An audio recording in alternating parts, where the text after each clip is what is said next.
Your ability to hear and balance are both controlled by things in your ears. In particular, what we look at here are mechanoreceptors. So this is movement. And we get sound waves coming into our ear through the outer ear. It's funneled in to this auditory canal, which is air-filled. Hits your eardrum, also known as your tympanic membrane, moves the middle ear bones, and which is also an air space. This middle ear is air-filled,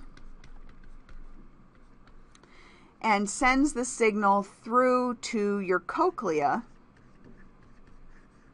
in your inner ear, which is fluid-filled.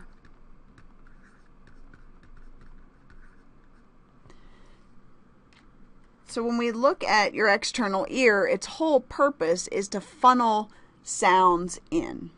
And it's primarily cartilage covered in skin, and getting that sound filtered into your auditory canal so that it can come down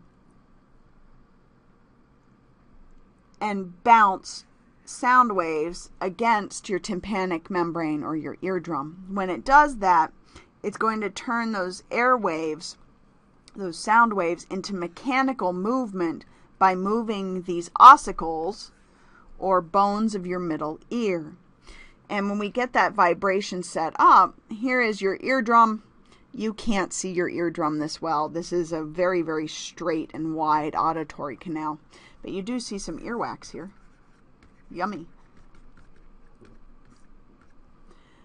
The idea is those airwaves come in, sound waves come in and hit that eardrum and send that information into this middle ear chamber that is primarily these three small ear bones or auditory ossicles that are going to take that wave information from the air and actually make it into mechanical information that your cochlea will be able to pick up. We do look at this area being cleaned constantly by your eustachian tubes. If you had ear infections a lot as a kid, these eustachian tubes become blocked and the mucus builds up and causes infection. So if you had a lot of ear infections, this might be why. And some individuals now, some little kids especially, will get tubes put into their ears, so literally a hole through the eardrum that's going to allow that fluid and infected fluid to drain out. And eventually, when they get past the age of having issues with this, they'll take out those tubes. In the meantime, hearing is affected, of course, by the eustachian tubes blocking and building up fluids in this middle ear space that is supposed to be air-filled, because we need these ossicles or these bones to move properly. And the bones are referred to as hammer, anvil, and stirrup. Or some of you may know them as malleus, incus, and stapes. This is what they look like taken out of an individual, and ear bones are actually pretty interesting. They found recently in fish that you can actually figure out how old a fish is by the rings on its middle ear bones. Like tree rings, they build up layers on their middle ear bones as they age. Kind of cool, something different. And we need to get that information, as we said, from the air, the outside environment, in through to the fluid-filled cochlea. And this is where we're going to find our mechanoreceptors, finally, to send information to the brain. Okay? And remember, if a sound is louder, it's because of more action potentials, not because of a change in the action potential height. So what happens when you lose your hearing? Well, it can be caused by any number of things. It can be genetic, right? You can be born that way. because of some sort of difference in your formation of your ossicles, the formation of your cochlea. There are all kinds of issues. There may be difficulties with your auditory nerves. But if you develop deafness over your lifetime, some are because of those middle ear infections as a kid. Too much infection has impacted the hearing over their lifetimes. A ruptured eardrum or stiffening of those middle ear bones so they don't actually vibrate and move as they're supposed to. Things like ear infection and ruptured eardrum deafness can be potentially repaired over your lifetime, but we don't always see it. Sometimes it's permanent. As you age, you have issues associated with damage to sensory receptors or the neurons themselves. Simply, things are getting older and less pliable and viable to transmit information. So this is what we would look at as progressive deafness and eventually potentially becoming completely deaf.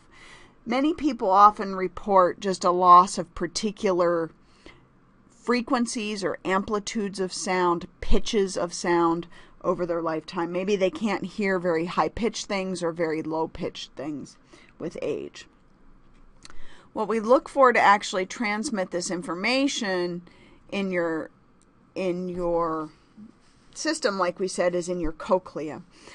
We also look at this same area being associated with balance and equilibrium.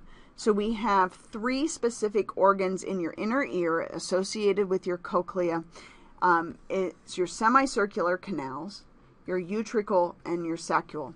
So we look at these in your inner ear associated with balance.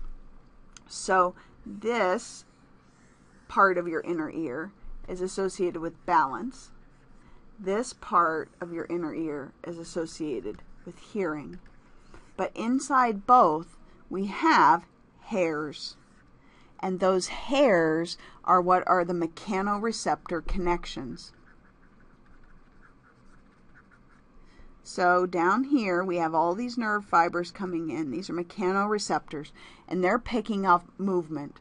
So whether it's movement because the middle ear bones have attached to the cochlea and have moved the fluids inside here, or whether it's because of our movement of our head, our balance and direction. You notice with the semicircular canals, we have X, Y, and Z planes, so you get 3-dimensional orientation of your head based on that.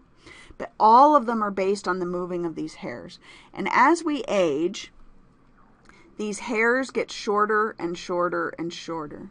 And that's what leads to some folks having difficulties with hearing as they age and also balance as they age.